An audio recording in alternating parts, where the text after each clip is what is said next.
you ready for this? You want to do show? Do show? Yes. We make show. All right, here goes then. Volumes are all good. Do I have that up? I do. All right. Yep, that's good too. All right, here we go. Cool. It begins in 3, 2, 1. I'm going to ask some questions of our crowd here. Sir, tell me, do you believe in ghosts? No, but I know who to call if there are. Is that right? Yeah, and who would that be? Ghostbusters? Oh, very funny. I think his name was Fat Man. The morning stream, the morning stream, the morning stream, the morning stream, the morning stream, the morning stream. This is The Morning Stream with Scott Johnson and Brian Ibbett. The sensation of Europe, now made in America by Samsonite.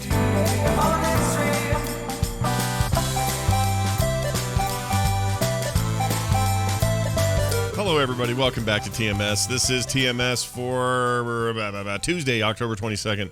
The year is 2019. I'm Scott Johnson. He's Brian Ibbett. Hi. Good morning. Hello, Scott. Hi. You know, the fact that the interviewer there did not see the answer coming, Ghostbusters, it's all on him. Yeah. It's not on the guy he was interviewing. Yep, I blame it's him. 100% on the guy doing the interview. The only funny. the only room I'll give that guy, I'll give him a little bit of wiggle room because that video was taken in 1985, a year after the first Ghostbusters, and so it's possible that dude's just too old to get it in 1985. I don't know. I mean, even if you didn't see the movie, the song was everywhere. Right? Like there was no escaping the question if there's something strange in your neighborhood, who are you going to call? That's true. Yeah. And Ray Parker Jr. so he was should have all known. over the radio. Gonna call Huey Lewis and give him some of those profits. I need a new movie. Yeah, he just the guy walked right into that. And it was one of those things where it's like our guy who says it's too early for a fish sandwich. It's the same kind of reporter. He's out on the early morning road, Man on the street interview. Yeah, and boy, he got an earful there. Yeah, he did. Yeah, that's what happens. What are you gonna do? It's good to have you all here. Thank you for joining us for another episode. It's Tuesday, so we got Bill and Jury and all that. We're gonna talk to Jury about the secret Mitt Romney Twitter account.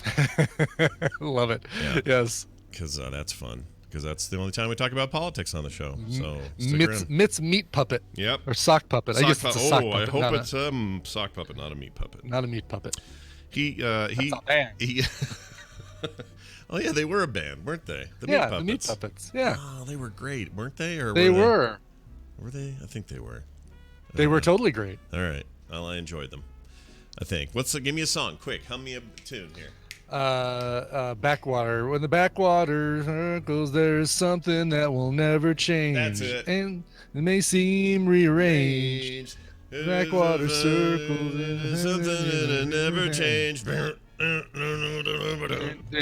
Yeah. Yep. That's a good song. They were great.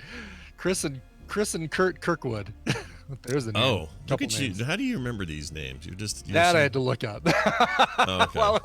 while I was doing the song, I was pulling up Meat Puppets. Is like, yeah, Chris Kirkwood and Kurt Kirkwood, the brothers, a friend of the band. All right, here's a flash quiz. Who is the lead singer of the Crash Test Dummies? That is Brad. Brad, hold on. Brad. Yeah, do a little song that'll help you with it. Shit. Brad.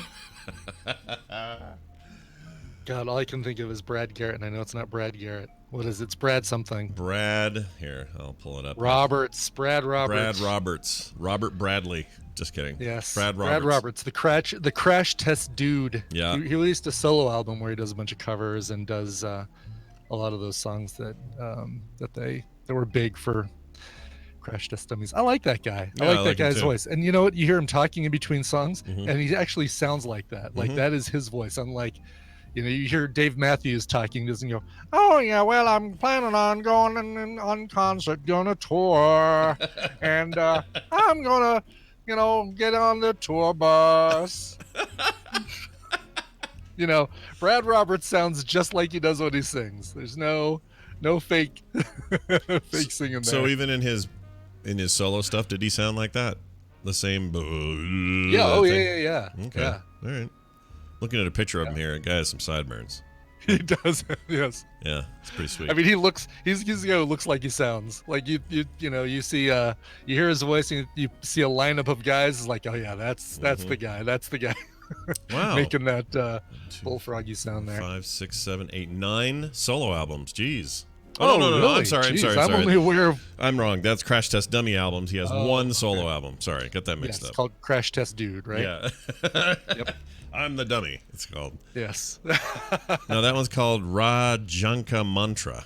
Oh, then he's got 2 solo albums because Crash Test Dude. Well, that's a live album, so I don't know if maybe they don't count. Oh, there it is. count Live that album as Crash it's Test Dude. You're right. And then he collaborated with Rob Morsberger on Midnight Garden. Good old Rob Morgsberger. Household name, Yep. Rob, whatever the hell it is. Rolls off your tongue. Just an easy name. Can't even say it once.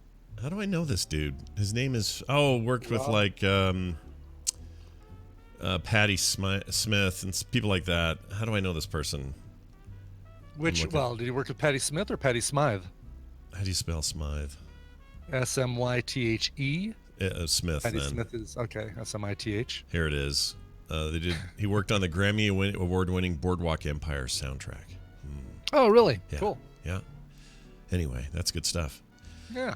Let's dive into a show. We got a lot to talk about. Okay. All right. Lot to cover. Lot to get through today. Let me ask if what I'm about to do is ethical or not. Okay. All right. Or at all a problem. It probably isn't, but I think it's worth bringing up. I love this. I love the ethical quandary. Is Yeah. this a quandary? It's a quandary of ethical proportions. Okay. Ooh, love it. Love it. Here's your quandary. So this Halloween, normally we give out the candy in the candy bars, right? Sure. You're gonna give out pamphlets this year. Well, no, we're still going to give out the Full-size candy. pamphlets. Well, full-size pamphlets. Everyone will come rushing. Not to our mini house. pamphlets. Right. Fun Big, size. big 3-panel foldables. Oh, it's going to be Right. nice. Yes. Excellent. No, here's what I'm going to do, and I can't show this on camera, but down here next to my desk, I have a giant bin full of Pop Toys because Pop Toys are dumb. Now, I'm keeping a couple of them because fans sent them to me. I've got a Mad Max one. I've got some really kind of unique, hard-to-get ones that fans sent, and I see those as more important than just being Pop Toys. So those are staying. But all the other ones that I may have gotten because, they're on sale 3 for $1 or whatever bullcrap we got them for, I think I'm going to give, for every kid until I run out that comes to the door, you're getting candy and a Pop Toy in your bag. Oh, you're giving them both. Yeah. Wow. Candy and a Pop Toy. So Now these are not mint in bucks though, right? These have been taken out, so they've lost some of their value, Scott. yeah, some of that Pop Toy value. There's probably 4 or 5 of the 25 or 30 that are in box still, but I'll probably take those out because it'd be easier to put in a kid's bag. You know what I mean? Or maybe they'd prefer it in the box. I don't know how that actually would work. If you were a little kid and you were getting Spider-Man, and he was in the box or out of the box, which would you prefer, out or in? Well, if it was a Spider-Man, I'd totally take it out of the box. I mean, Right. that's me. So maybe I'll actually, I'd probably take any of them out of the box. Okay, unless well, it's I think I'm going to do that because they don't need that extra bulk in their candy bag, right? right, exactly. And the toys themselves are, like that. Yeah. I do. Someone that's sent me cool. the full Futurama set. I'm keeping that one because that's cool.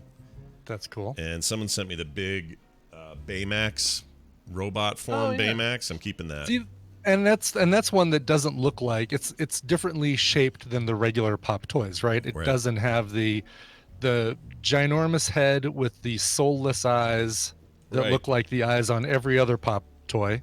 Exactly, and the head is in proportion with the body instead of a giant head and a tiny body. Like it looks like an actual. Not how do I put this?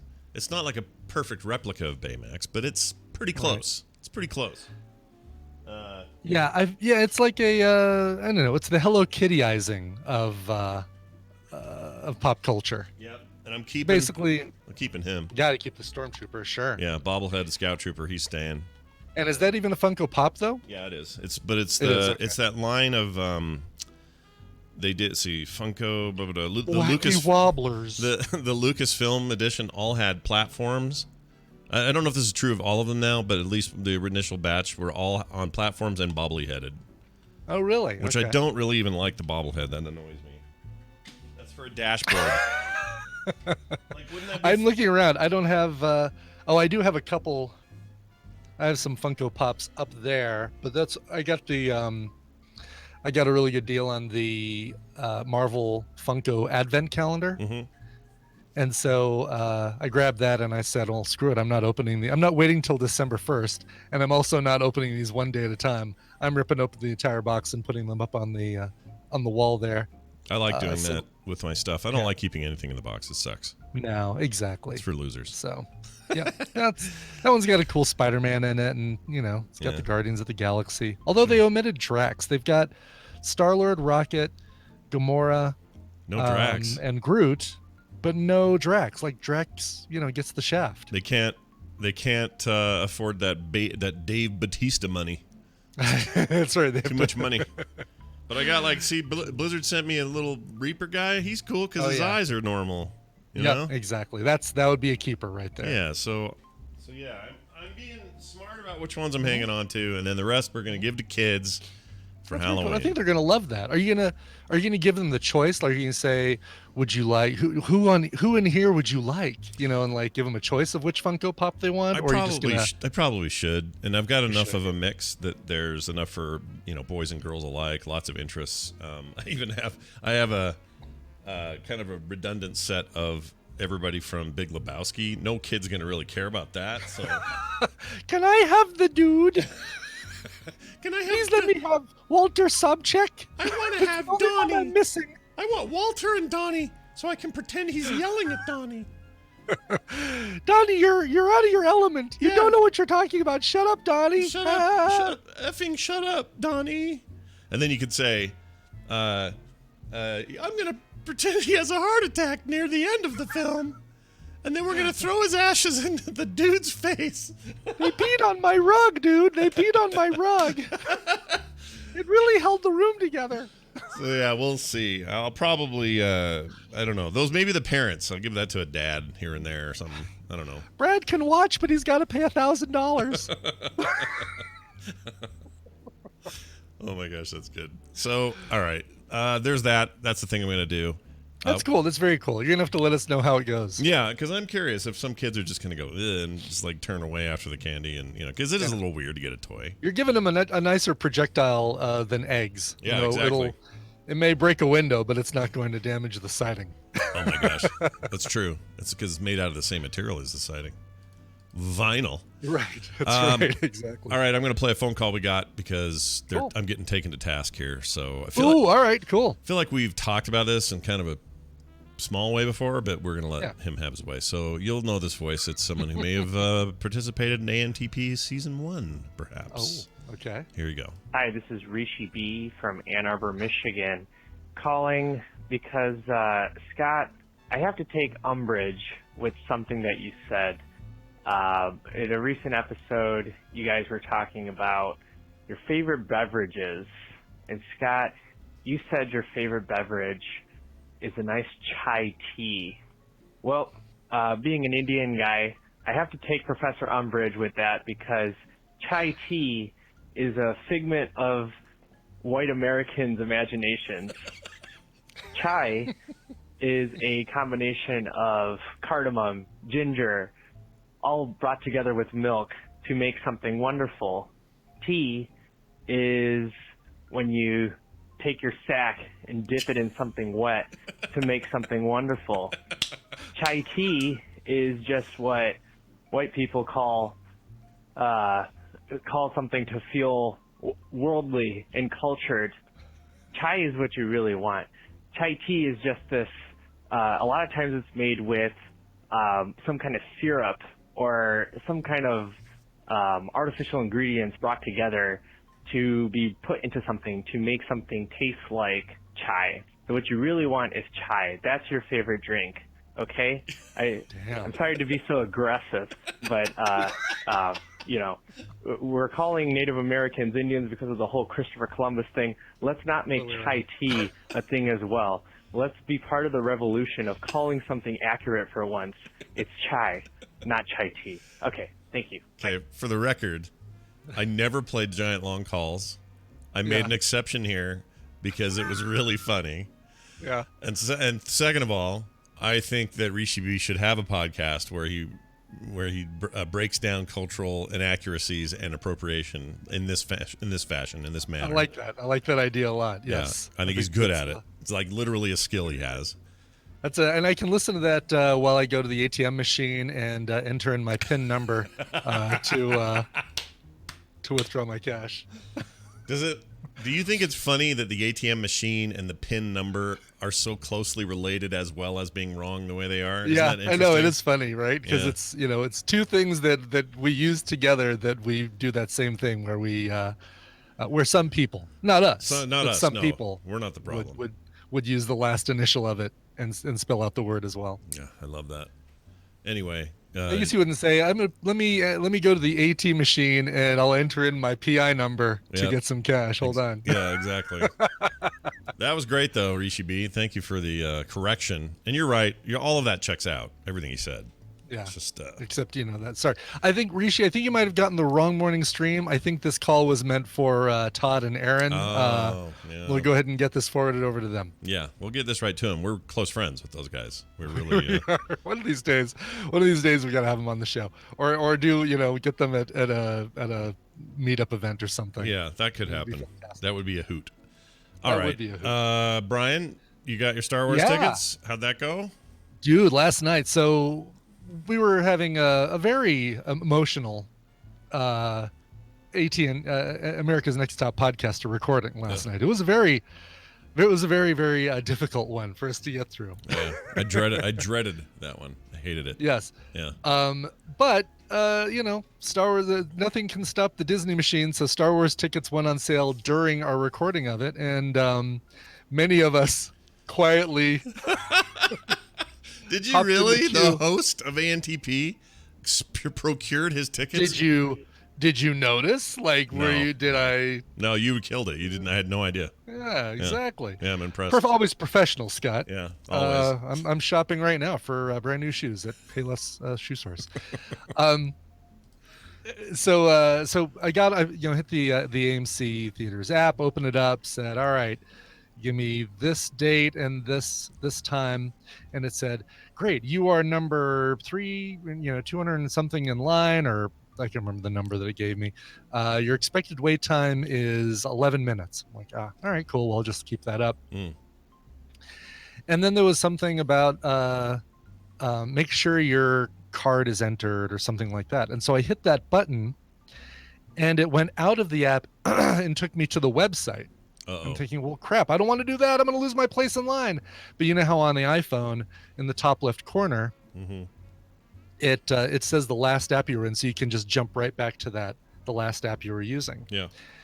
And I tapped that, and it went back, and then it immediately jumped into the theater, and no seats were taken. What? Like, it was a completely empty, and this is the big thing. This is like the one you want to go see Star Wars in, right? Yeah. So I'm kind of like, well, will this work? And I tapped on the very two center seats, and they both turned red. Like, now they're mine. Like, I've claimed them. Yeah. And I said, continue to purchase. And it said, oh, there was an error with your purchase. And I clicked OK. And then I said, continue to purchase. And said, there was an error with your purchase. Then I said, OK. And then I said, continue to purchase. And the third time, it gave me the little spinny dial for a second, Yeah. and then said, your purchase was successful. Oh my gosh.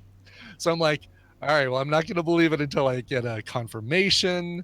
Like, I get a confirmation number, I get an email, Yeah. got all that stuff You're good almost then. immediately. So I think I've got Star Wars tickets for That's opening awesome. night, 6 p.m. Thursday night. Nicely done. Mine is a little bit different. I was able to relax because Carter. Because you don't want to go to opening night. No, I don't mind opening night, but Carter, we were planning on it, but Carter's work there at the university, they're renting a movie theater and have invited us to go, so we're going to go to that. Yeah, Oh, that's way better. very excited about that. So that'll That's be a lot of win. right there. Thursday afternoon, maybe even it is earlier that day. I can't Nice. remember. So Nice. we're going to see Oh, it. sure. Yeah. Rub it in. You're going to see before me, baby. Well, in some ways, you're lucky, though, because you're going to have the crowd effect that's a little... I mean, this is going to be a pretty nerdy crowd, but they all know each other, so it's not quite Yeah. the same as, like, a big random grouping of people who don't know each other. I don't know. There's goods and bads to both those sides, but I think there's going to be, yeah, I mean, I'm expecting that in both cases, we're going to have a significant amount of the theater that's going to be dressed up for the very last Skywalker Star Wars film. oh yeah. There got to be, right? There's going to be light sabers and That's right. Jedis. Unless something happens with the Mandalorian to just completely kill everybody's love of Star Wars. Well, I hope it enhances it. That thing looks rad.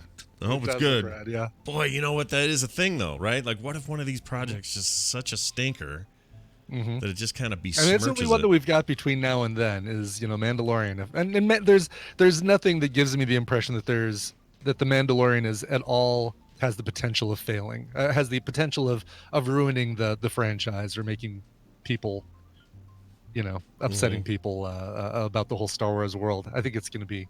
Do we know if fine. the thing comes out all at once, like you can just binge The Mandalorian, or are we gonna have to go episode to episode? Do we know that about Disney We don't Plus? know, but I'm guessing it's going to be week by week. I'm Okay. guessing they're not going to do the Netflix model. I don't know if they've said. Chat room, this is your job now in the next however many minutes. You guys go out and see if you can see if they made any comment like that. Because I'm curious. I'm curious about it. Sidian says week to week. Necrosac says the schedule is up. Oh, the schedule is up? Well, if schedule is up, then schedule means they're doing it week to week. All right. There you go. All the Disney Plus stuff is week to week, it says. So you won't even be done with The Mandalorian by the time. Oh, no. No, that but we'll comes have out. our first couple episodes. Yeah. Okay, I'm into it. Yeah, it's going to be exciting. I'm very excited. When I found out we were getting, I mean, it was actually kind of a huge sigh of relief because I'm notoriously bad about getting tickets when everyone's rushing to do a thing, and I hate doing it. And so when we heard we had the theater going, I just went, oh, thank the Lord on high. Yeah, so I got my 2 tickets. Our plan was that we, in almost all cases like this, we buy 4. Yeah. And we know Tina and I are going, but then we have these other 2 that it's like, all right, it'll either be my Uncle George and Barb. It'll, if not them, then maybe Tristan and Kay. If not them, then we've got a long list of people that it's like, all right, can you make it? Nope. Okay, we go to the next person. And they all come in 2s, which is nice, right? They all come in 2s, Yeah. and if not, we can find another single fairly easily. But so immediately after my tickets came through and I had my confirmation, I did a little screenshot of it and I texted it to Tina. I said, "Okay, log in with your A-List app and get as close to this as possible." She replied back. This was like, the minute I received the confirmation, sent her the text. I heard back from her a minute later. It's completely sold out. Oh. How did you do that? My nice catch. I don't dude. know, man. It was. You got lucky. There's a little part of me that's worried that it was too easy, but it feels like I completely backdoored the system. It does feel that way.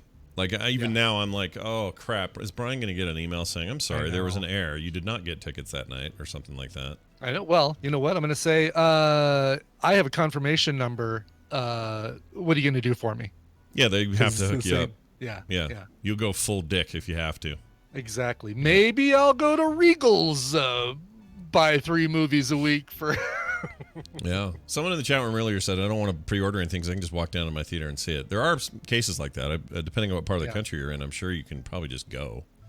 Yeah. It's not that big a deal. But, we want to make a big deal out of it. The end of the Skywalker saga, this is it. This is like the last of those. I mean, I say the last, but who knows? Like Lucas once said the last How many of times have the Eagles had their final tour? Exactly. So I don't know. I don't know that it'll be a while. You know what to compare it to? It'll take about as long for the Skywalker thing to come back as it will for the Cleveland Browns to win a football game. There's your comparison. So, Wow. Well, I should say win a championship. They win games occasionally, but the next time that's my prediction. Before there's another Skywalker trilogy, the Browns will win at least the NFC, AFC. They'll win the AFC. The playoffs. Yeah. Okay. At the very least, the playoffs. You're If saying not the Super you'll Bowl. say they'll make it to the Super Bowl, but not necessarily win the Super Bowl. Yes, correct. Okay. More like the Redskins winning a game, says Alex. Yeah, that's a good point. Redskins are pretty bad. When's the last time you heard about the Redskins having a good game? It's been a long season. Long, It's a rebuilding long season time. this year, Scott. Yeah, it's a It's a rebuilding rebuilding decade. season. Rebuilding 20 years is what they've got going.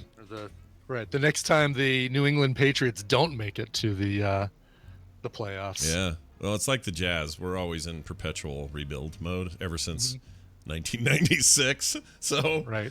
it's like I'm getting tired of hearing it, honestly. Every year they're like, okay, this could be the year. I'm like, no, you guys are just saying that now. I don't believe any of you. We're just going to be Right. bad. Well, Maniacal Industry says, didn't think Scott even knew that the Browns were a team. What? Why? I enjoy football. People don't think I Yeah. like sports. I enjoy sports. Sports is fun. I'm not like a rabid fan, but I won't sit if I'm if I'm hanging out here alone and the football game's on, I might have it on another TV while I'm playing World of Warcraft or doing something else. yeah, that's what But MMOs if are it's made a social situation, I'll totally sit down and watch the game with people because I like the social aspect of watching a game for. together. Same. I think football's fun to watch in general, and I always like to tell people around me. Like there's a lot of people in my household because we don't really push sports. They don't know the rules really. Carter doesn't understand first down, fourth down. How does it work? Conversion. Sure. Like the extra points, the freaking turnovers. He doesn't get it. He doesn't know any of that stuff. So, it's a good time to educate. Oh yeah, you get to kind of play the dad. Yeah. So right there, that guy right there is the quarterback, and it's his job to step back into what they call the pocket and be protected by his. Now he might throw a Hail Mary. Now that comes from an old saying. Maybe that's what we do is we do commentary on a football game while we wait for that big Overwatch or Oh yeah, that'd be fun. the next Overwatch commentary. I would thing. probably I would have one similar problem. I never pay attention to players' names. I forget all their names. Yeah. So I would be like, Jim Bob there got the ball. Did you see that? Like I wouldn't be able to remember anyone's name. So Right. that would be interesting. We really need to do that Overwatch thing. Yeah, that was such a blast. It was so fun. Somebody out there just organize it so we don't have to do any work. Well, let's just plan on doing another Overpants tournament. Well, we could totally do that, except HyperX would love to have us back. I think they were surprised at how. they were surprised how that went, I think. Yeah. Yeah, I exactly. mean, you guys drank a lot and ate a lot. I think that helped them. Because that's what especially oh my god, why am I blanking on his name? Peter. Down there on the floor, huh? Peter, was it? No, not Peter. Not Peter. What was his name? Oh my god, how am I forgetting his name? He was sitting there in the middle of the floor, kind of looking around, holding up his big gulp full of alcohol. Petey. Not Pete. Petey. Petey Rave, yeah. Petey Rave. Yeah, we called him Petey. Peter. Yeah, Petey. Yes. Yeah, Peter. Petey. Okay, it is Peter. Petey Rave. Freaking Petey, dude. It's good, yeah. He looked like an 80s freaking frat kid from like Revenge of the Nerds. He totally did, yeah. Nerds! Yeah. I like that guy a lot. Oh, Petey's so cool. much fun. Anyway, well, there's your lineup. That's Yeah. what's going on. We should probably dive into the additional portions of the show now. So everybody hold on to your butts. We're going to do the news. If I can find I didn't do it again. I was going to do this last night, and I totally... Okay, you know what? We're going to do it in real time. News. All right. Hold on. All right. Hold on to your butts. Oh, all right. I like You've this. been reading a lot of newspapers printed in Washington, D.C. Okay, we're going to use that one today. So hold on.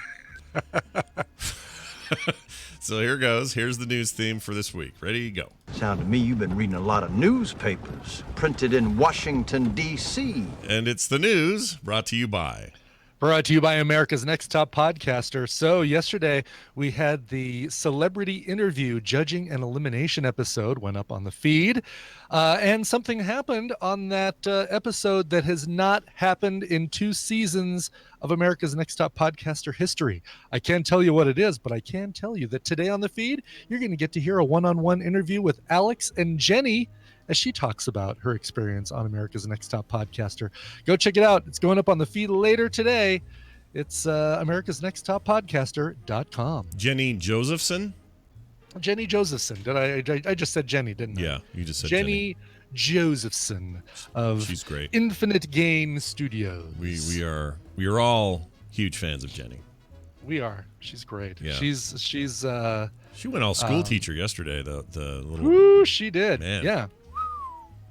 Her and Jury, man. yeah. Boy, it felt pretty good to be the nice ones for a change. you and me. It did. It did. I mean, I didn't have a lot of great things to say about one of the things, but Right. boy, those guys But went they came deep. out. Listen, We're halfway through the season. It's time for you guys to start bringing it. Yeah, he was hardcore. It's a little hardcore. You guys should catch up on that. It's this is an intense year or season. I keep saying year. It really hasn't even been a year since the last one ended, but season. It's seasonal.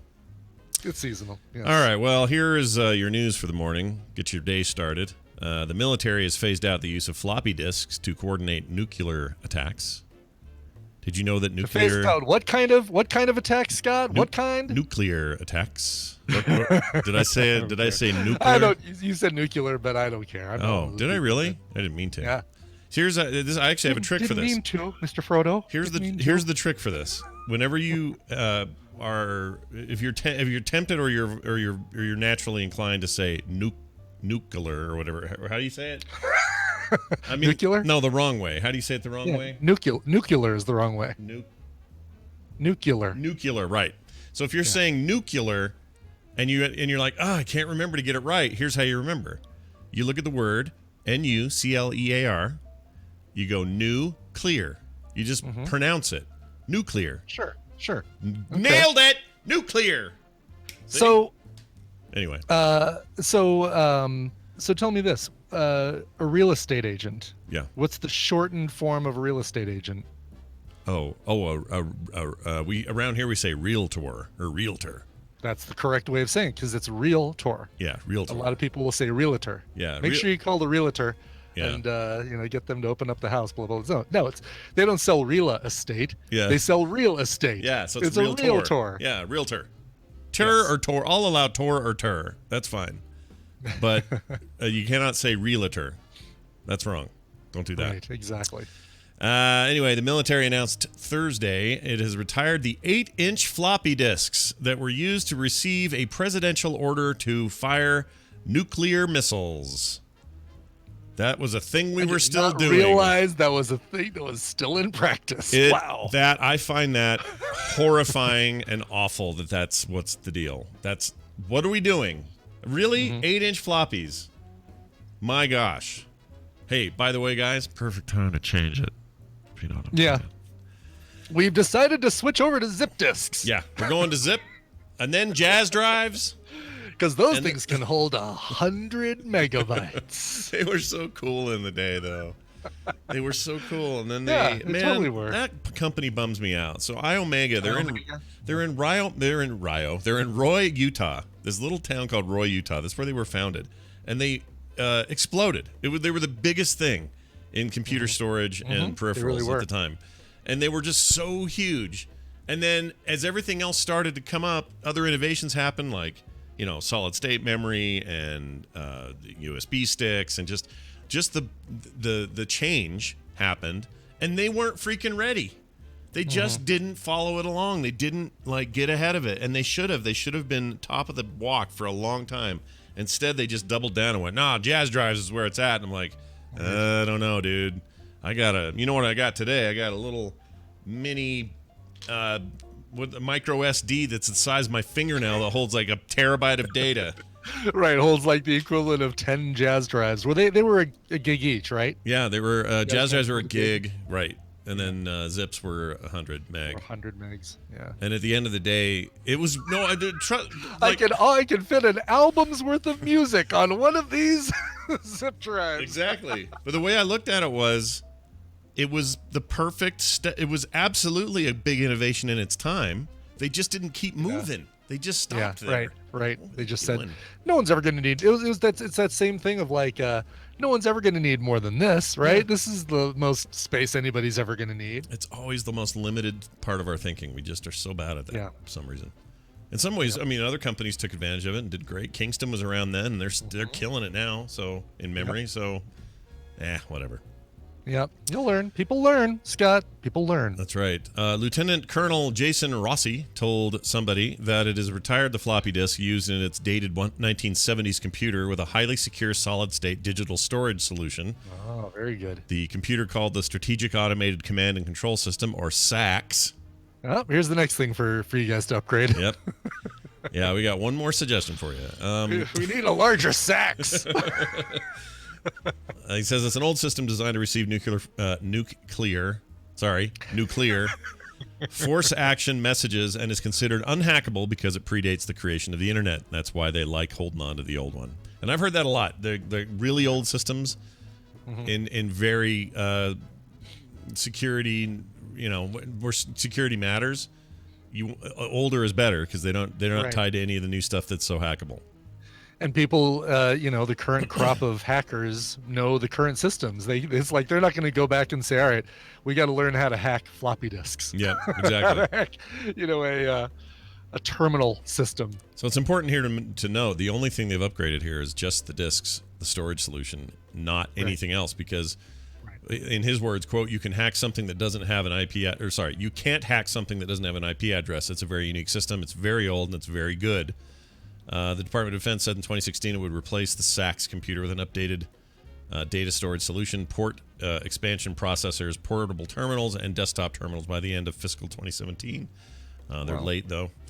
The Air Force hasn't shared whether it followed through on that promise. While the system is old, the Air Force said the age of the system makes nuclear launches safer, and a new computer system would jeopardize that. So there you go. No more floppies. So, and there's somebody with some great job security who's the only person there at the Air Force who knows how to fix one of those computers. Yep. Because you're not going to find you're not going to be able to call Best Buy Geek Squad in their little Volkswagen to come over and fix your 1970s terminal. Yeah. Without an IP address or anything That's like true. that. They're not going to show up in their little. They still drive the Volkswagen Bugs around. Pretty sure. Yeah. I don't know. I don't even know if Geek Squad's still a thing. I assume it is. I wonder if it's all They had just so in-house. much bad press from copying stuff off of people's hard drives when they bring them in to get work done, and Oh yeah, they were all. Remember all those reports? Those were bad. I remember Yeah. that. That was using really bad. people's computers they were working on to surf porn and Yeah, or they'd find porn on someone's computer and then do a snapshot of the drive and then were they doing ransom kind of things, something like that, or they would sell it to somebody who does ransom stuff or something like that. Yeah, crazy. Anyway, I have Who somewhere. downloads porn? It's freely available. Stream it. All you need is a Wi-Fi connection. Just stream it. Exactly. Look, I can't see it, but I have an 8-inch floppy hanging on the wall somewhere. Oh, do you really? Yeah, I don't know where I put it. But I have this ancient one that I don't even know where I got it. Just this big old freaking ancient. And I think the maximum memory on that thing is 256K or something. It's ridiculous. Ridiculous. Ridiculous. I have a bunch of old Mac 3.5-inch floppies, but I don't know anything why good? I have them. I think it was just it's a box somewhere that came with us in the move, and I've never cleaned it out. Yeah, I have some too. I have some old Doom discs. I think to get Doom 2 on your computer back in the day took about 10 or 12 of those discs. Jeez. Yeah, it was nuts. Bangladeshi politician. They call him an MP. What does that stand for? Minister of Politics. I don't know. Maybe. Yeah, I don't know. Allegedly hired 8 lookalikes to take her place in exams. Did they were they at all suspicious when 8 people who looked like this person all showed up at once to take this test? That would be interesting. 8 versions of the test. Take the best one. Is that what you're thinking? That'd be great. Exactly right. Yeah. Which one of us did the best? I like The it. new show from Paul Rudd on Netflix. Oh yeah. How is his? Did we talk about this the other day? His little. We talked about that it started airing, but I haven't watched any of it. They should have just called it Duplicity instead of Multiplicity.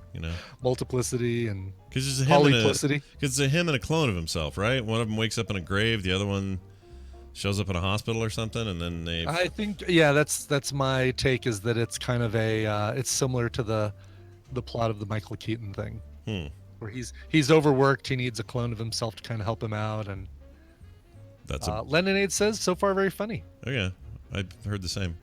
Oh, Pops and Klein says maybe a little more murdery than Duplicity. Oh, awesome. Okay, good. Okay, maybe more Yeah, we just Barry finished- or something. We just finished binging something that I'll be using for recommendals tomorrow. Yeah. And Comedy, drama. Give us a hint.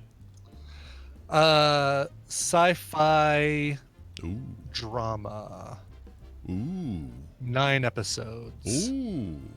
Yes. I don't know what that is, but I am very excited to hear about it. Yeah, I don't want to say. I mean, people might even be able to figure it out from that, but Netflix. more You don't have to say. Netflix and probably, and this would be something that that I think Mateo, as we're recommending something, this is like, all right, Mateo will probably be able to watch this one. Oh, is this the might be second season of kid-friendly. a thing? Second season? I'm not saying another word, Scott. You figured it out. I'm talking about Big Mouth. I think I know what it is. Yeah, Mateo should definitely watch Big Mouth. Oh, Watch man. Big Mouth. It's a cartoon, Mateo. You'll love it. Everyone loves cartoons. All right. Anyway, this lady sent, her name is Tamara Nurserat from the ruling Awami League Party, which is currently in charge there. Is accused of paying lookalikes to pretend to be her at least 13 tests. The scandal emerged as the private broadcaster Nagoric TV, nailed Nagoric. it. So, I don't know what that is. It's not like the stuff you Actually, take. I think it is Nagoric, yeah. Is it Nagoric? It's the kind of thing you eat when you got a barf. Here, take the Nagoric. You'll throw it right up. Take some Nagoric. It'll clear your stomach right up. What is that actually called? Oh, Paragoric. Really? I've never even heard of this. Paragoric. Yeah, when I was a kid, I mean, I never did it. My mom never gave me any. But I always heard about people who would take Paragoric. I think it was called Paragoric. And it would force you to yak. Oh, Epicac. That's what it is. Epicac is the thing that I've, yeah. Okay. What am I thinking of? Paragoric? Is Paragoric Well, anything? maybe Epicac is a Paragoric. Maybe Epicac is the brand name of a. Epicac? Or Ipecac. Ipecac. Is it Ipecac? Ipecac. Okay, so maybe it is a brand. Is it castor oil? Maybe. I never did any of that business. Is... Never had a case where I had to barf. If I did, I just barfed. Yeah.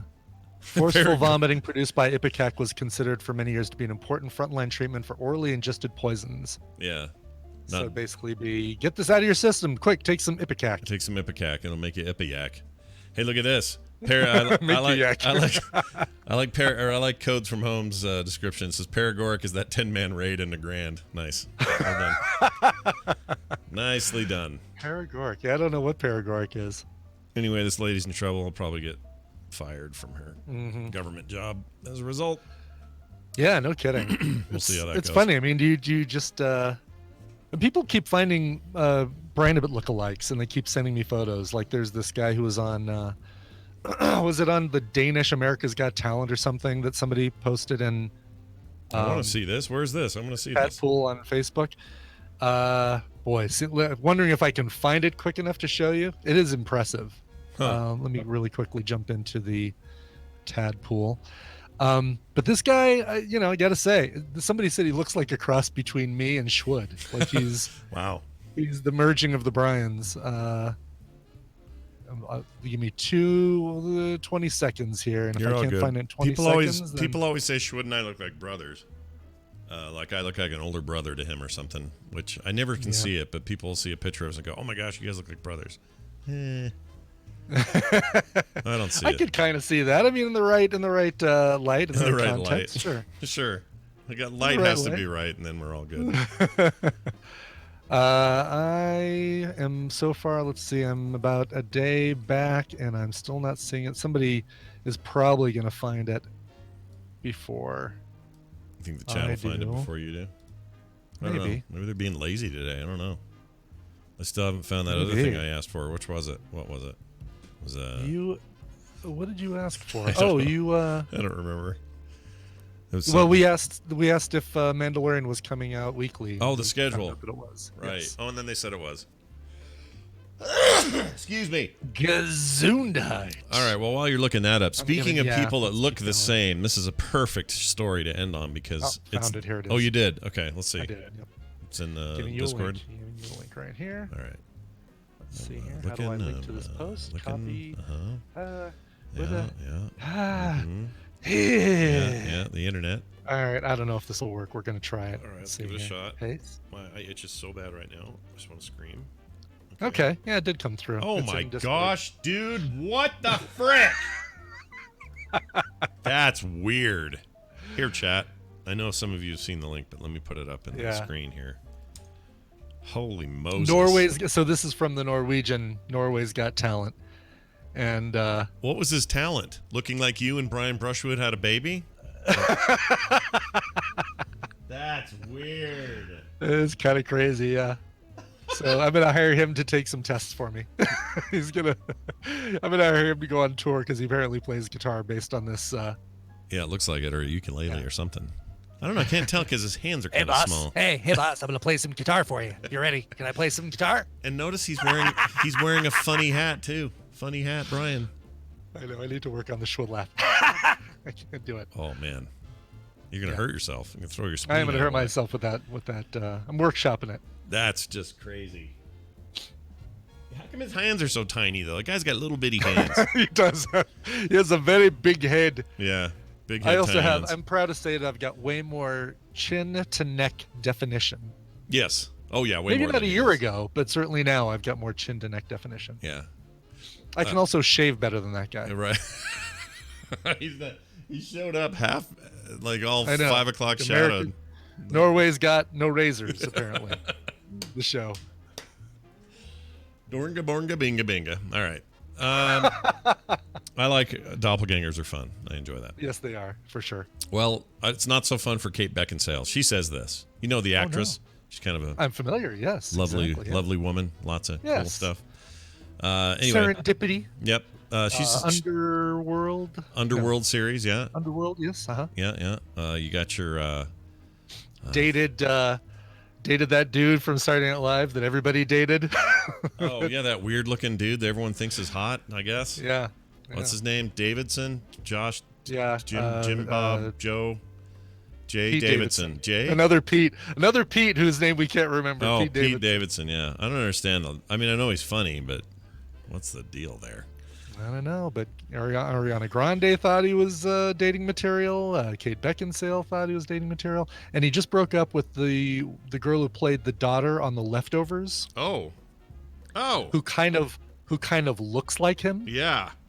I was gonna say, dating your own doppelganger. What the frick? Yeah. Well, she says she looks exactly like Ryan Reynolds, and she's kind of not wrong. So I want you guys to see this, because now that you'll see it, you'll never unsee it. She told Jimmy Fallon the other night, quote, "I look exactly like Ryan Reynolds," Beckinsale told Jimmy Fallon, "like in a shocking way. Like when sometimes I see a bus going by with a poster on it, I think, damn, I look hot. Oh, wait, that's not me. Also, I never did that movie. Let's see. Let's see. Okay. I'm wrestled with it, obviously, about being in the same movie together. She says she doesn't really see it. She can't do it. I wrestled with the idea, however, it's not, he's not even like a sort of slightly girly boy bander type. What does that mean? Girly boy bander type? Girly boy bander type. I don't know. That sounds like a fake word. But I'm going to put it in the link here so people can see this. And I just want you to look at her, and you'll never not. Oh, really? Okay. All right. I mean, there's the photo. I think if you just look at a photo of her, and line one up with her against another shot of Ryan Reynolds, they do have the same face. It's the same face. Oh, yeah. I can kind of see that. Yep. All right. Yep. Okay. She could stand. All right. I'm in. giving you in our Discord this link. Yeah. It is Pete Davidson and Margaret Qualley, the woman he just broke up with, All right. or who broke up with him. I don't know the story on that, but look at the two of them. Oh, she was really good in that show. She was really good, but yeah, they're very, like somebody made the joke on Twitter. Who gets custody of their face in the breakup? It must be great to be able to date the Snapchat gender change filter. Yeah. your Snapchat gender change filter. Wow. Yeah, they do look a lot alike. That's freaky. Yeah. Huh. I just don't. I mean, he seems fine. He doesn't He seem. is. I think he's yeah, he's fine. But how is he dating all these like? I don't know. Is he just telling them funny jokes and they're like, let's date? Like, I don't know. It sounds like the plot of a Seinfeld episode, but I think once you get that first high profile A-list date, then you seem much more dateable to others in that A-list group, right? Like once he got Ariana, or maybe there was somebody before Ariana Grande that helped him get Ariana Grande, but now that he's in that circle, It's like, oh, Pete Davidson, yeah, I never would have given him another look, but He dated Ariana Grande? Oh, I can see that. Yeah, he's Are kind there of cute. any famous girls named Harley that he could date? He could be. Sure. Harley Smith, Kevin Smith's daughter. Oh, okay. All right. So Harley Smith. Harley Quinn Smith, isn't that her name, or what's? Isn't It's it something like that. And then they could get married, and then her name would Oh, be I see where you're going. Harley Davidson. Yeah, that's well done, Scott. Yeah. And she's about the right age. Yeah. Well done. Well done. Yeah. And she'd have to hold her arms up like this all the time.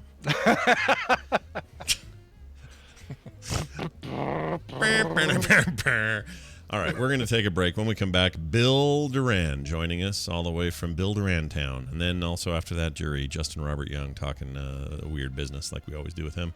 So come back for that. Yes, that'll be great. I can't wait for it. Between now and then, though, Brian has brung us a song. What do you have? I bring a song from a band that we've played before. Onism E, I believe is how this is pronounced. Brand new album, actually brand new single that just got released called Love You More. They're from New York City and Austin, Texas, kind of combined there. And I'm pulling up their details, the deets, you know, as the kids say. They do say that. I was too busy looking up pictures of Margaret Qualley and Pete Davidson. Mm-hmm. New York City's newest indie rock band from singer-songwriter and former Senate Records recording artist Aline Chavez. This new project comes after an extended hiatus from the tour scene to further craft and develop her production skills. The brand new song is called Love You More. Here is Onism E, O-N-I-S-M-E. Making my way back home, been a long day, time to see my fluffy dog. You look like a fruitcake.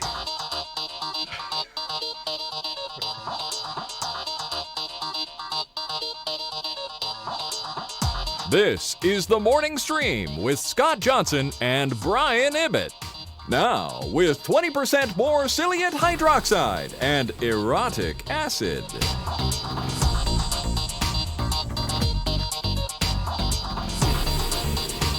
All right, we're back, everybody. Welcome It's back. true, but it keeps us fresh. It does. Freshness is next to godliness. All right, we're going to call Bill and jury, that is to say Justin. Not at the same time, though. This will be a separate call. That would be an interesting combo. Yeah. I mean, we haven't had crossover guests in a while. It could be a fun thing to do at some point. Could be. Yeah, I'm not saying we do it this very second, but I'm saying it's a possibility down the road. Let's get Bill in here and play this for him as he enters. But Bill just isn't thinking about danger. It's Bill Duran, everybody, from punishprops.com and the Seattle, Washington area. Hello, Bill. Welcome. Good morning. Good morning it to is you. Overcast and raining today. Nice. In case you were wondering, it's going is. to be like that till April. Yeah. Welcome to Seattle. Yeah. But that's just winter for you guys, basically, right? You don't get any snow or anything. Yeah. No, sometimes we'll get a little sprinkle now and then, and but no, just dark and wet. Yeah. It's always wet. Everything's wet. You know, it's crazy for me to think, like, I was hearing about it the other day. There was a group of early 1800s pioneer types that were coming through the West, across the Mississippi, and traveling all the way to the valley here. And then a bunch of them went on to what would become Washington State, Seattle, that area. And back in those days, like in 1820 or whatever, you could count on, like, if you're going to send 10 people up there, A, you could count on it taking like months to do it. Mm-hmm. And B, like, half of them are going to die before you get there. Yeah. And look at us now. We're talking over the internet. We I can just know. fly there in Yeah. an hour and a half. Like, it's just the weirdest. Sometimes I think of that stuff. It just blows my mind. I like to think that a bunch of people got to the Salt Lake area, and then some of them were like, "Yeah, but I want coffee and salmon and weed." Yeah. So we're gonna keep going. Yeah. It's just not here yet. And they say, wait, we're they gonna don't have to that. wait a couple hundred years on the weed thing, but it's cool. It's gonna be worth it. Like, that's what happened. Couple hundred years is all. Anyway, humans are amazing sometimes, and I just like to bring that up once in a while. All right, speaking of amazing humans, Bill makes things all the time, comes on Tuesdays, talks about that world and how you might become a better maker yourselves. Bill, what's going on today? I'm prepping for an upcoming project, and I've been doing a lot of pattern making. So basically, I've been making 2-dimensional patterns that, when combined with a particular material, in this case foam, will make a 3-dimensional form. Ooh. Now, this sort of this pattern making, I'm doing a helmet, and I plan on giving away those patterns for the video that I'm going to do with it, so that people can download the patterns, print them out themselves, and then make the thing along with me. But I have to make the patterns first, and essentially, I'm making prototypes, or making a prototype of the thing I'm making, the helmet I'm making. Nice. So that's what I've been up to. I've been prototyping. I like prototyping. Prototyping is fun. That's like sketching for people like me. Yeah. It's good. Or like think of it like your construction lines, right? Mm-hmm. That's your safe space to experiment and see what works and see what doesn't work, and then once you've come up with something you like, you can finalize it. We do that a lot in prop and costume making. Usually we'll build the prototype from cheaper materials.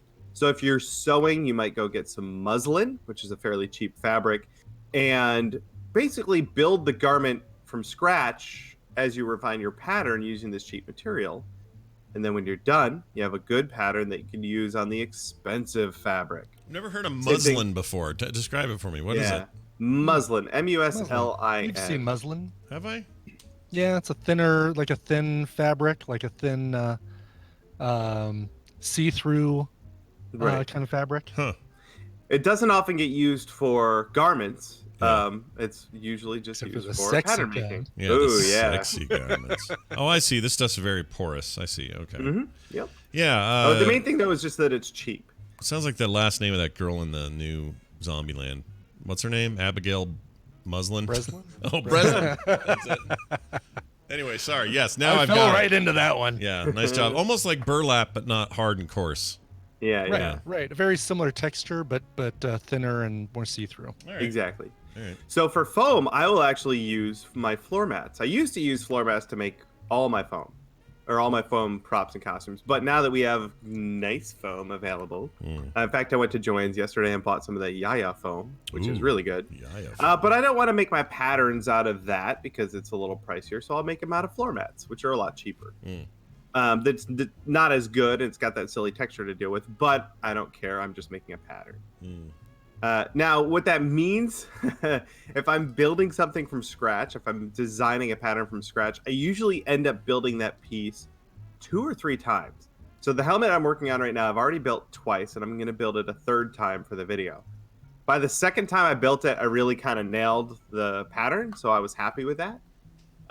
And then I can move on to the next one. But that makes sure that the pattern is exactly what I want it to be. Especially since I'm going to send this pattern to other people, potentially thousands of them, and they have to follow along. I want to make sure that if they follow that pattern, they get exactly what they want. So it's worth building the thing a couple times to get it just right.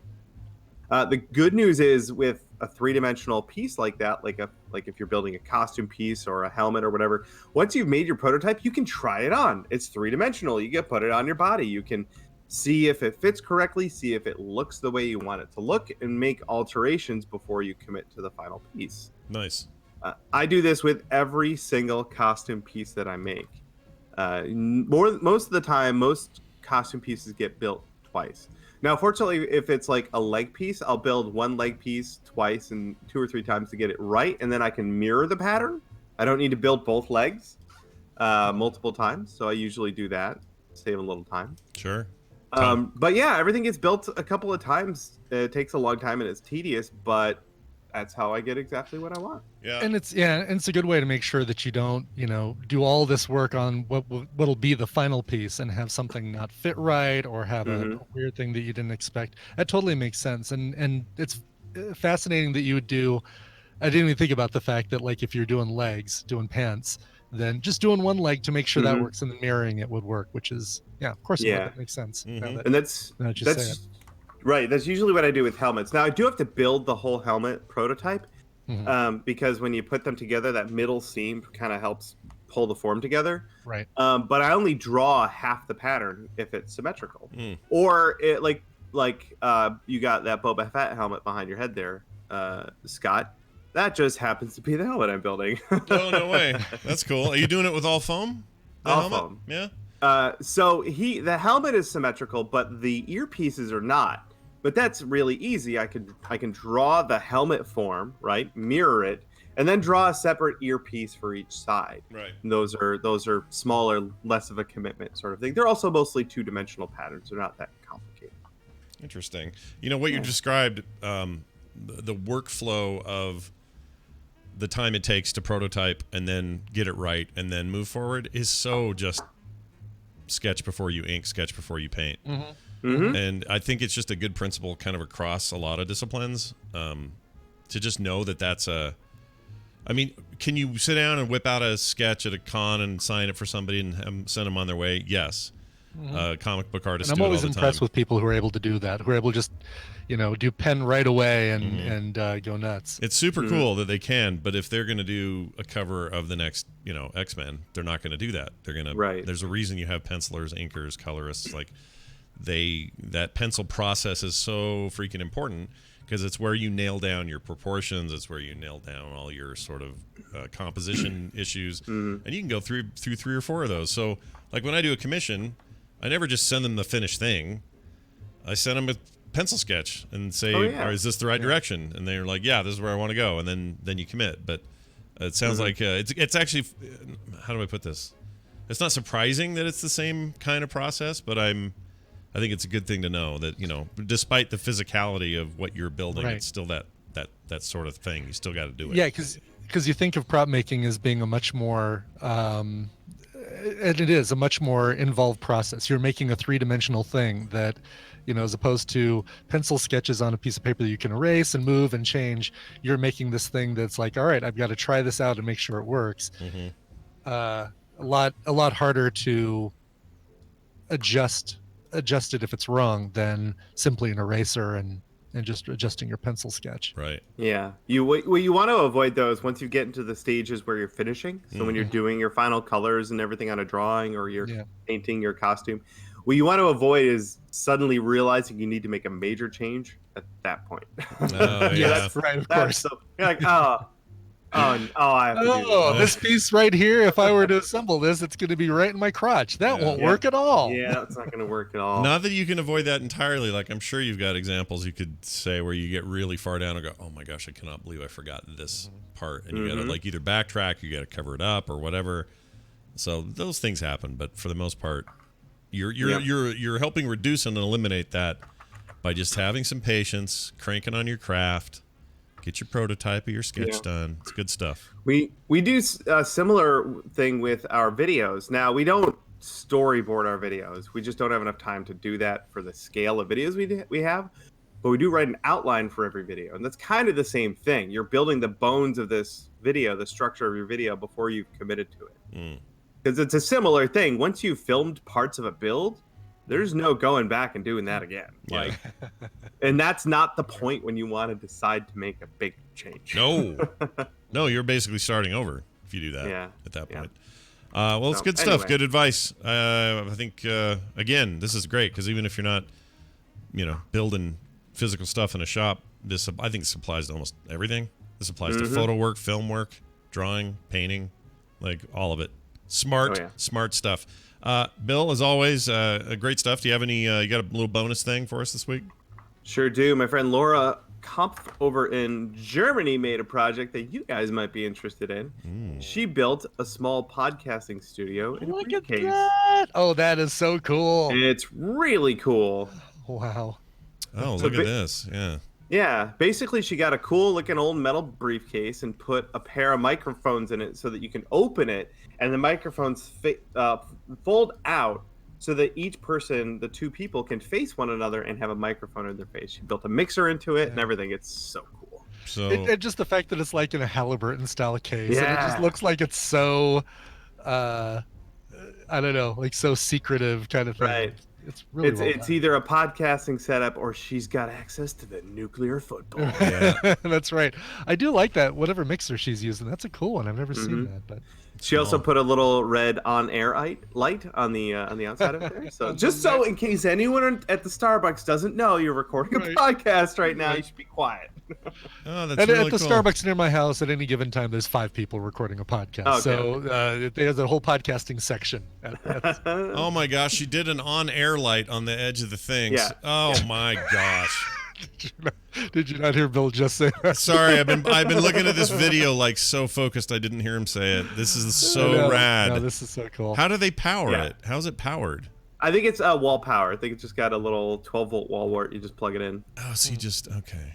And what's cool is she doesn't like the whole top of it is pretty much the same. Like she doesn't rip out a lot of the guts of the briefcase to make this thing work. Yeah, you could still keep your show notes folders, in there, your your notes. documents. Yeah, exactly. Yeah. Yeah. You still have secret documents in your fake looking secret box. That's Oh cool. my God! yeah. There's like a red on-air light on this thing. On the, Like you've never not heard a thing someone said on the show I know. before. I totally. I was just.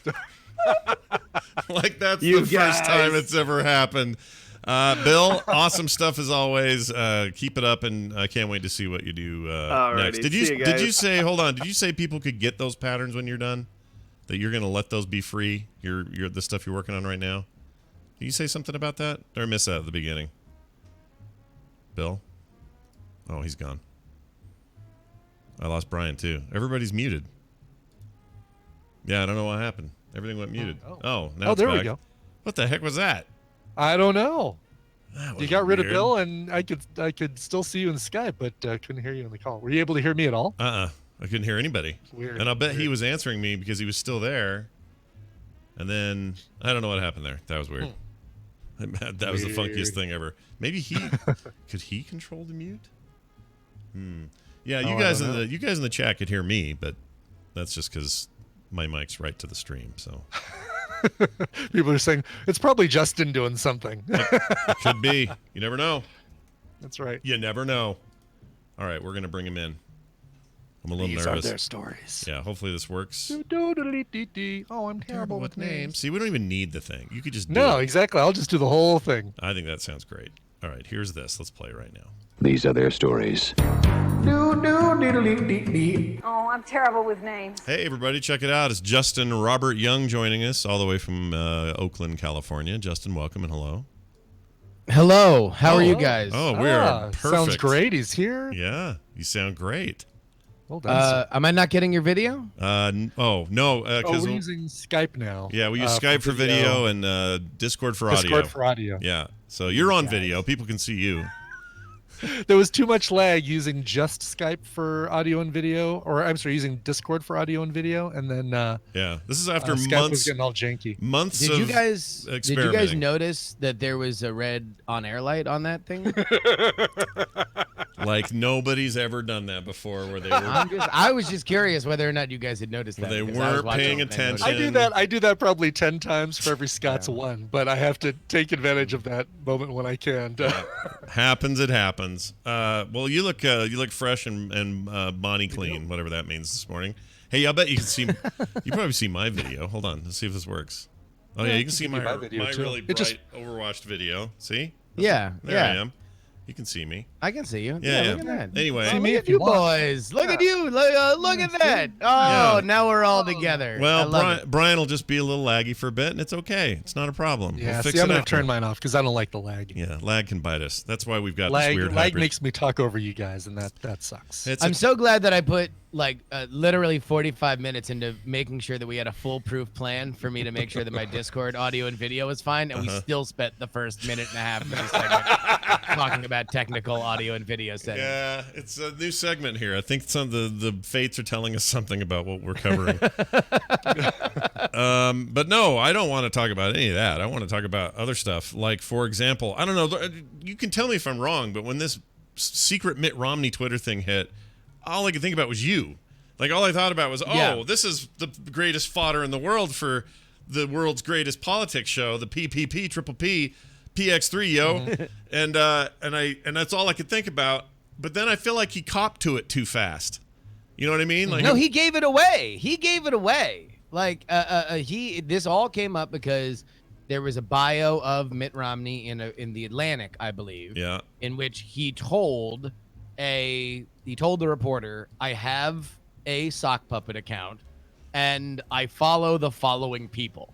So at that point, once you've done that, you pretty much just given the internet a puzzle that it's going to solve, and it solved it within about 12 hours because a intrepid reporter for Slate, I believe, basically found one of the less popular Romney children that no doubt Mitt was following, and then found an account that also followed all these other things that he had copped to, following on the sock puppet. And lo, the world found out that indeed, if you got an @reply from Pierre Delecto, Oh, yeah, you were indeed responding to Mitt Romney. Okay. And what's with this, the actual handle QAWS9876? I mean, it feels like that might be like, can we try that on some of Mitt's accounts and see if that's a password that he uses? Like a password? Yeah. That might be. I mean, it's obviously like he's just doing those 4 keys there in the corner and these 4 keys up here. And yeah, it's a little bit, Grandpa made his own account kind of feel to it.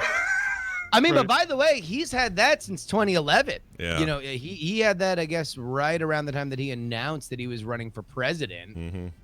And so he was using it to follow fairly early Twitter. If anything, this kind of told me that Mitt Romney is a little bit more technologically sophisticated than we might have otherwise. It also for sure means that he saw how viral that famous photo of him dejected pumping his own gas the night after he lost the election, which had really gotten viral on Twitter. There's no doubt that he saw that night. Yeah. Oh, yeah. He had to have, if he's had it that long. So the significance of it now is what? That he's spending a lot of time liking tweets that are critical of the president, saying things about, country first, blah blah blah, like all the stuff. He didn't really say anything. I mean, that's the thing is, as far as a secret Twitter account, and if you're gonna go through the history of like revealed secret Twitter accounts, probably the most fun for any basketball fans was that of Kevin Durant, quite possibly one of the best basketball players on the planet right now. That despite the fact that he is supremely talented and he has won not one but 2 championships and 2 finals MVPs, still has sock puppet Instagram and Twitter accounts that he one time forgot to log back out of. He was being a lot meaner about like his supporting cast on his old team and a lot more petty. Mitt pretty much just like, I think maybe the most embarrassing thing was on one of them, he was like, oh, these are the people that have, voiced displeasure at the president for Syria. And he chimed in like, and also Mitt Romney. Oh, he's so corny, dude. He's just so freaking corny. But that was pretty much it. Everything else was like, the questions that you would assume he would ask. Like, in fact, it reminded me of kind of our conversation on here whenever we get into the psychodrama that is your view of Mitt Romney and what he should and shouldn't be doing. It's most of it was like, well, what do you want the Senate to do? Yeah. Like that was like 2 or 3 of them were like, what do you suggest the Senate should do? Just in case you have an idea that I haven't thought of. What do you think should be done from my position right now? Yeah. And I mean, it's how do I put this? I mean, basically, you know what I wanted from Mitt Romney, he's kind of doing now. So let's get back to that psychodrama about Mitt Romney for a minute. He's kind of doing. And by the way, I'm gonna have a spoiler alert for what's gonna happen at the end of it. But go ahead. All right. Wow. Oh, interesting. All right. I think he's doing what I want him to do, which is say something, because that's all he can do. There's nothing else to do, so it's just say something. And so he's saying something. And the thing is, it's not even that big of a risk for him because 2 things are going on here. So 1 and 2, or A and B. He is popular here and will win re-election as long as he wants to be in the Senate, because that's just how it'll go. And it kind of doesn't matter if he says things that are sort of anti-Trump or not. Part of the reason for that, and this is number 2, is that there is a pretty strong anti-Trump sentiment here, despite the fact that he carried the state, as often Republicans do, although not by as big a margin as they usually do. That was somewhat historic in our history. As many people didn't vote for him as usually vote for Republicans. So he's not beloved here the way he is in other states that tend to go that direction. There's also the fact that Mitt Romney's not going to face re-election in any time where Trump is on the ballot. Right. That's Senator the other served thing. 6 years, so Right. there's going to be a Trump re-election next year, obviously, and either he's going to win or lose it. But no matter what, by the time that 2024 rolls around and Mitt Romney decides whether or not he's going to stay in the Senate or leave, Trump's not. It's going to be the shadow of Trump, which, in general, if the country is very prosperous, and that is very hard for one party to hold the White House for 3 terms. Oh, Dr. Bird flew over. Oh, hey, look at that. Oh, there He could just run around the house free. He can, yeah.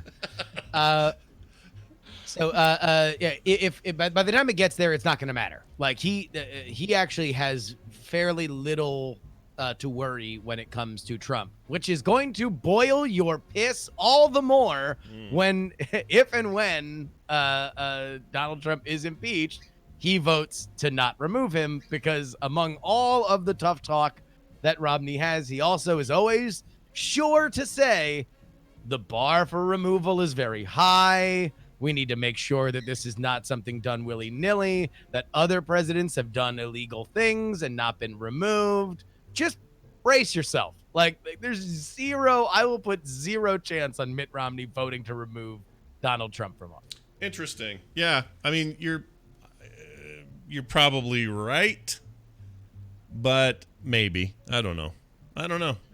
He's I'm doing this for you. I want you to not have this roller coaster go so high and then dip so low. Like, just know. I mean, like, obviously, look, he wants to be a check on the president. It's why he got elected in the Senate. That is part of what he is trying to do. He is, I think the fact that also the Syria stuff, as he is a foreign policy hawk, kind of always has been, was sort of vindicated after his run in 2012, that Russia indeed was a much larger threat than Barack Obama teased him about. So I think the Syria thing has given him a lot more of a chance to, hammer the president. Where, I don't know. Part of me thinks, there was a CNN article that came out yesterday with Democrats worrying that, like, this impeachment thing is kind of taking a little long, and it's been a week or so since there's been any kind of movement on it, and we still haven't gotten testimony from the whistleblower, and it kind of seems like all the information is out there. This is going to be an interesting 2 weeks to see where we're even going with impeachment in the House. Yeah, and also, here's a question for you. So, with them issuing subpoenas, which they legally can do, and then people just outright saying we're not coming in, what do you do with that? Like, can you politically, I don't know how it works, but even legally, like, I know if somebody, I had to go speak at a trial not long ago, a couple years ago, that was about a company I used to work for forever ago, and it was just simple testimony. It was no big deal. But if I would have ignored that subpoena, I would have been in contempt of court and arrested. So how does it work there? How come Rudy Giuliani can say I'm not going in, and he's not even a elected official? Okay, I guess he's not showing up. I guess he's not going to be here. Well, like, how's that work? I don't get it. So I am not a scholar, and I'm sure that there are smarter people that can email you exactly what the letter of the law is. I would say politically, this is not the same as you getting a court summons. Okay. Because these are political machinations, even if they have legal backing, if that makes sense. Right. They are obviously on even more so partisan lines right now. So there's hardball being played by the Trump administration to say, all right, if you guys are just calling any and everybody and you're being disruptive, we already turned over what the transcript was. You're interviewing all of the ambassadors, or you're having these hearings behind closed doors. You won't respect our wishes to hold the hearings in public.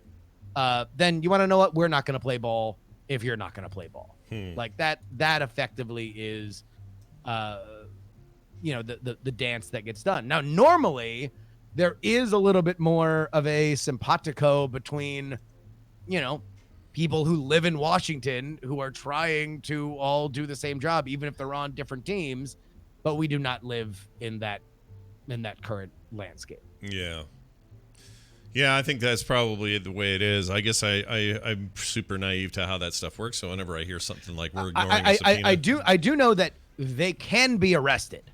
Yeah. You can call, I think it's like the sergeant at arms and go arrest, Rudy Giuliani. The question then becomes like, can you arrest William Barr, the attorney general, who is theoretically the cops' boss of bosses, right? Right.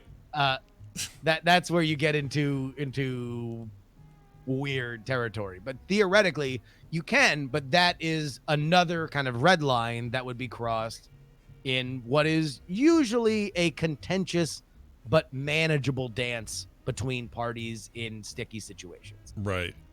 I find that stuff super interesting partly because I don't understand how it works, so it seems mysterious and weird to me. I mean, the thing is that what you're realizing now is that a lot of what we see in Washington are norms, not rules.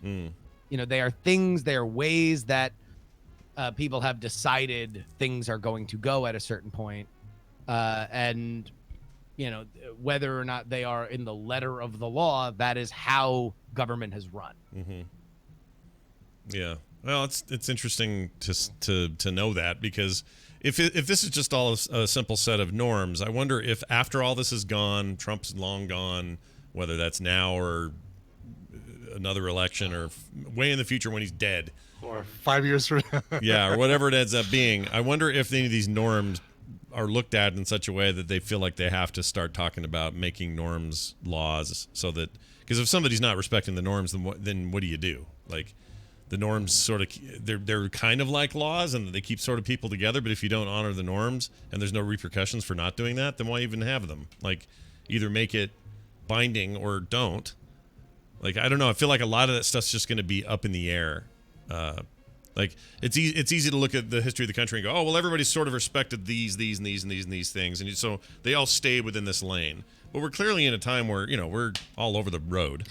And so, well, and that's like, whenever you hear Donald Trump talk glowingly about Eric Holder, Obama's attorney general, have you ever heard him talk about I have, Eric Holder? yeah. He seems to like the dude. Loves him. Want to know why? Because Eric Holder, in the eyes of Republicans at least, stonewalled back the Fast and the Furious hearings. This was looking into gun trafficking by the FBI into gun cartels in Mexico, that then one of those guns killed a law enforcement officer. And that was something that didn't get a lot of press, didn't get a lot of runway in D.C. because, at least in the mind of Trump and Republicans, Eric Holder was the firewall between that mess and Obama. And that's why he excoriated Jeff Sessions during the Mueller investigation, that Sessions immediately removed himself from being the firewall, and now all of a sudden all hell had broken loose. Right. And so, like, there is look, we are in winner-take-all times right now. That is, in my mind, kind of undeniable. And we don't see a lot of value in each other or each other's political values. We look at our teams as being righteous, and we want not just to win but to destroy the other side. Yeah. And that's kind of where we are, and these are the fruits of that. Good times we living in. Yeah, right? Yeah. Fun stuff, everybody. Good It's not times. winning unless the other player goes home crying. Yeah. I don't like it. And whatever. I was messing around. I was playing with Van yesterday. He's learning how to crawl, so we were having a good time and playing with toys on the floor, and he's trying to crawl and everything. And it just kept hitting me that, when he grows up, he has no idea now, of course, he's only 8 months old, but as he grows up, he's probably gonna see a very different landscape. Like, it's not gonna be the same politically, I think, because there's too many weird things that changed from this. Like, forgetting for a minute my burning distaste for for Trump, or my burning distaste for how poorly I think Democrats respond to Trump. Like, he's just, I'll forget about all that for a minute. Like, those norms we talked about and just kind of that structure of everything, it's just going to be different. And maybe, just maybe, in the future, it's okay. Sometimes you got to break a thing to rebuild it. Sometimes you got to, notice that something's weird before you fix it. Like, I know that there can be positives from that. And none of this is ever about reaching some ideal. It's about it's about just the process. That's the way this works. And I get it. And in some ways, I think that's really great. But I just can, all I can think about is, well, what's it like when he's 18 and can vote? What does that look like? And I don't know yet. I don't know. We're learning a lot of lessons from... I mean, but that was definitely somebody thought that about you. Oh, I'm sure they did. That's my whole point. Right? Is probably what I'm probably thinking is what everybody thinks about every time they're in. And so I'm having this little existential sort of like reckoning of... Well, and I would say this is kind of unique to the past 150 years or so, maybe even a little less than that we have not seen growth. We've seen exponential growth in technology and culture. Like there is significant differences between how I lived and my grandfather lived, right? Sure. Like there are immeasurable differences between how my great grandfather lived and how I live and how I live now. They barely had DSL.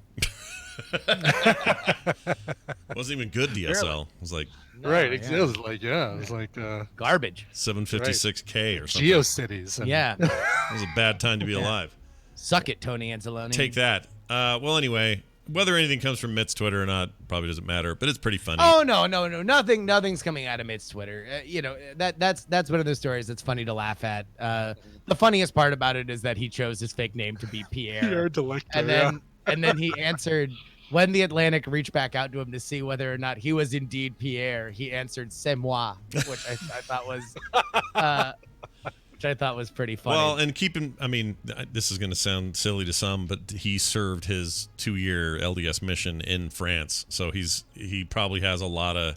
Oh, is that? Oh, I didn't know that. Yeah. See, there we go. This is why you listen to. That's why you listen to the morning stream. The deep Mitt Romney lore. Yeah, we figured out the French connection. Yeah, there's the French connection. Who says you don't contribute to this segment, Brian? I just save it up for these beautiful one-holes. But yeah, like he knows, like he's fluent in the language. It's all from that. So he's probably got fond feelings about it. So I am sure it sounds like the most missionary ass thing to do is that later in life you're like Peter Delecto, yeah, dude, or Pierre Delecto, whatever the Pierre Delecto. Yeah. Oh, so that's like. Is that viewed as like kind of cornball that like, oh yeah, well, we get it. You spent some time in Ecuador Very and now cornball. you're just going to cook this one Ecuador thing forever. Yes, very cornball on a local level. Like, people, my brother Matt went to Korea and he just is like so proud of the fact that his English still sucks and he's so fluent in Korean. Like it's a weird little thing. I probably can't explain why in enough. We don't have enough time for it, but it's this odd little thing, little side effect if you go to a foreign country and learn a new language to do it. And he just sounds like that. That cornball side of him is the same side of him that loves Twinkies and is really glad they made a cake made out of them. Like, it's just... Yeah. He is the poster child of that stuff. Part of that I find kind of endearing because I know the type and there's a weird sweetness to it, but it's an odd mix with international politics. It's always been just a weird combo, and I oh sure, trying to reconcile those two things has always been a little bit of a challenge. But yeah, I am sure that's why he's Pierre Delecto, 100%. And his response with that French response is so like a thing you would do because you're just like, yeah, back in '69 when I was there or whatever. I just totally see it. I can totally see it. That actually makes it. This went from kind of weird to totally adorable. I'm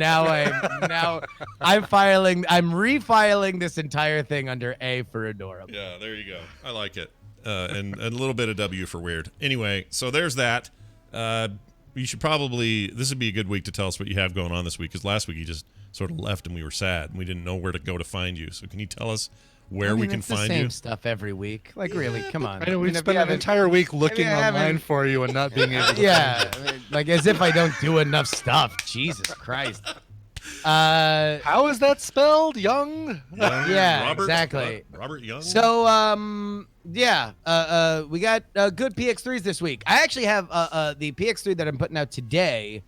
I think is really good. It includes an interview with a scholar in political psychology, and there is a moment about 5 minutes into this interview where I think we might have cracked our modern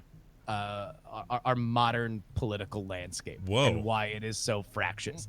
Wow. Just between, like, we kind of put the pieces together by accident, but it was one of those things that I was just I'm so happy we're doing the interview, and I'm so pumped to release it today, because I think it is pretty instructive of what happens when the natural, well-worn through lines of political speech and why political speech is what it is matches up with the very close, intense communities of social media. Wow. Sounds like a must listen. All right, I'll check that out. So go ahead and check that out. Yeah, download or just subscribe to the Politics podcast, PX3 for short, anywhere that you download podcasts. You're the only guest we have that has this outro, so here you go. The jury will now retire. Have a fantastic day. Be good. Bye, See you boys. later. Bye. Bye. All right, let me kill my camera here. Well, it's the only one it would work for, because I mean, Wendy, the jury would Right? know. It just wouldn't wouldn't work. make sense. No, it'd be Yeah, a waste I of mean, everybody's time. Yeah, Come on. people wouldn't get it. Yeah, what would be the point? Right. All right. Well, we've done it again, Brian. We've made a show full of content and love and phylactery. We've grown a little. We've learned a little. We've laughed a little. Yep, these are all truths. And there's a cool red on-air light on top of that briefcase. If that's not in the title or something, we're doing it wrong. So It should be. This would be the day that we use it for every title. Like everything in the read is. Did you notice the red light on the briefcase? There's a red light on that briefcase. Check out the on-air light on that briefcase. we should do it. We could do it every other one and still have just as many people's things We could. plus that. This is true. Yeah, we could. All right, totally. we're doing it. We're doing it. I'm happy to take the bullet on that one. All right, let's get out of here. A reminder, you need to head on over to patreon.com/TMS and throw us your love. If you do love us, we need your support. So please do that, patreon.com/TMS. Also, if you're in Italy, say hi to Dave. I have all this stuff I have to get done. I have to wait for Dave to get home from his He's trip in to Italy. Italy. What's he doing in Italy? His wife, who works for Farm Aid, I guess they gave her a free Oh. trip anywhere she wanted to go, so they picked Italy. That's pretty cool. Dang. Yeah. Got to work for Farm Aid. Got to get some of that Willie Nelson business. Exactly. Like, I wonder what does that have to do with Farm Aid, right? I'm sure Yeah. John Mellencamp is saying, "Oh, let's send them all to Italy." Was that your Mellencamp impression? That was my Mellencamp. It's not a crowd favorite, Mellencamp. No, only with Jack and Diane. They like it. That's right. So anyways, if you live in Italy, I guess wave to the weird guy in the glasses. All right. And frogpants.com/TMS for everything else. Brian, we should probably play a song. Do you have one? Let's play it. I have a song for you. This one came in from who did it come in from? Because this was a different view from here. Why didn't I have this in front of me? Because I had the month view, and this is a non-month view. Gotcha. Ryan from Michigan says, "Play this whenever. I love punk covers." Well, okay. So this is really cool. This is a comedian by the name of Jonah Ray, and you've seen him on the Nerdist podcast. He was on Mystery Science Theater 3000. He put out an album, or actually an EP, where he kind of covers Weird Al Yankovic songs. These aren't true covers because he does change up the lyrics a little bit, and of course Weird Al Yankovic songs are parodies anyway. Right. But this is really cool. It is Welcome to Amish Paradise by Jonah Ray from the brand new album, or the brand new EP, You Can't Call Me Al.